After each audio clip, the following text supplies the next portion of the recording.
আগামী ত্রয়োদশ জাতীয় সংসদ নির্বাচনকে ঘিরে দেশের রাজনৈতিক অঙ্গনে উত্তেজনা বাড়ছে। অন্তর্বর্তীকালীন সরকারের পক্ষ থেকে নির্বাচনের সম্ভাব্য সময় হিসেবে আগামী বছরের জুনের কথা বলা হলেও বিএনপি সহ কয়েকটি রাজনৈতিক দল নির্বাচন চায় চলতি বছরের ডিসেম্বরেই। তবে ডিসেম্বরে নির্বাচন প্রসঙ্গে কি বলছে বাংলাদেশ জামায়াতে ইসলামী? বিস্তারিত থাকছে আরিফ হাসানের প্রতিবেদনে। ডক্টর মোহাম্মদ ইউনূসকে প্রধান উপদেষ্টা করে অন্তর্বর্তী সরকার গঠনের 10 মাস চলছে, কিন্তু এখনও নির্বাচনের রোডম্যাপ প্রকাশ করেনি সরকার।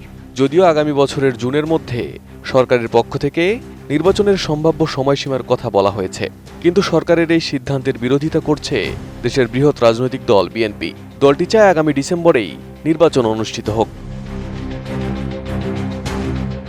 ডিসেম্বরে নির্বাচনের এই সময়সীমা নিয়ে এবার নিজেদের অবস্থান জানান দিয়েছে বাংলাদেশ জামায়াতে ইসলামীও। দলটির মতে ভোটের সমতল মাঠ তৈরি হয়ে গেলে যে কোনো সময় জাতীয় নির্বাচনে অংশ নিতে প্রস্তুত রয়েছেন তারা। তবে এর আগে স্থানীয় সরকার নির্বাচন আয়োজন করে নির্বাচন কমিশনকে তাদের সক্ষমতার প্রমাণ দিতে হবে।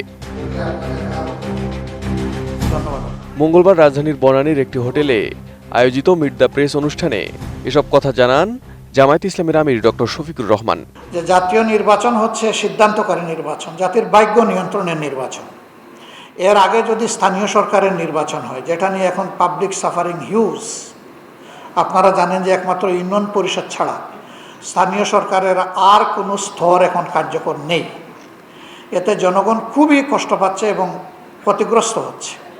এই নির্বাচনটা আগে হওয়ার দাবি আমাদের আছে। এই নির্বাচনের মধ্য দিয়ে নির্বাচন কমিশনের সক্ষমতা এবং সদিচ্ছা দুইটারই প্রমাণ পাওয়া যাবে ইনশাআল্লাহ। জীবনের সব আয়োজন এখানে একসাথে।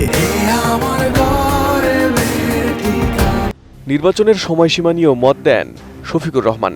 তিনি বলেন, রোজার আগে অথবা এপ্রিলের মধ্যে নির্বাচন হওয়া উচিত, কারণ মে মাসের পর আবহাওয়ার কারণে নির্বাচন আয়োজন কঠিন হয়ে পড়বে। ফ্যাসিবাদীরা বিদায় নিয়েছে, কিন্তু ফ্যাসিজম বাংলাদেশ থেকে এখনো বিদায় নেই। সংবাদ সম্মেলনে প্রবাসীদের ভোটাধিকার নিয়েও কথা বলেন জামায়াতে আমির। তার ভাষায়, প্রবাসীরা এখনও ভোটাধিকার থেকে বঞ্চিত। আমাদের নিবন্ধন বাতিল করার জন্য বর্তমান নির্বাচন কমিশনের প্রতি আস্থা প্রসঙ্গে শফিকুর রহমান জানান, জামায়াত এখনও পর্যবেক্ষণে আছে। কমিশনের কাজের মাধ্যমেই দলটি দেখতে চায় তারা সুষ্ঠু নির্বাচন করতে কতটা সক্ষম।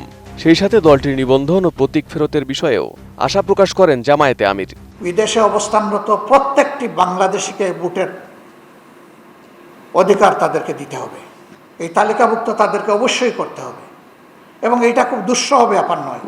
দীর্ঘদিনের এটা কোনো সাধনার প্রশ্নও নেই, এখানে শুধু সদিচ্ছার ব্যাপার।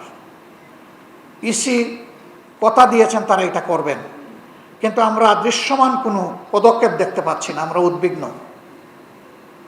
যদি 1,10,00,000 প্রবাসী ভোটারদেরকে বাদ দিয়ে ইগনোর করে বাংলাদেশ আগানোর চেষ্টা করে, এই বাংলাদেশ সফল হওয়ার কোনো সম্ভাবনা নেই।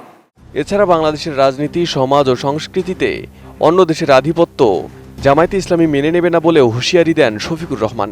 বাংলাদেশের রাজনীতি, সমাজ, সংস্কৃতি, আমাদের সার্বভৌমত্বের উপর আমরা কোনো ধরনের আধিপত্য কারো মেনে নেব না। এই ব্যাপারে আমাদের অবস্থান একেবারেই জিরো টলারেন্স। অবশ্যই বিশ্বসভার বাংলাদেশ একটি সদস্য রাষ্ট্র। আমরা সকল সদস্য রাষ্ট্রের সাথে বন্ধুত্বপূর্ণ সম্পর্ক বজায় রাখার পক্ষে। আমরা সবাইকে সম্মান জানাতে চাই, তাদের ন্যায্য পাওনা আমাদের কাছে যা আছে তাও দিতে চাই, কিন্তু বিনিময়ে আমরাও সম্মান চাই। তারাও যেন আমাদের প্রতি সম্মান প্রদর্শন করে, আমাদের যা ডিউ, যা পাওনা, সেটা যেন তারা আদায় করে। সে দেশ যেটাই হোক, বিশেষভাবে আমরা আমাদের প্রতিবেশীদের সাথে সৎ সম্পর্ক রক্ষা করে চলার পক্ষে। আমরা আশা করব স্বাধীন বাংলাদেশের জনগণের এই অ্যাসপিরেশনকে তারা রেসপেক্ট করবেন সবাই। Arif Hasan, ATN news, Dhaka.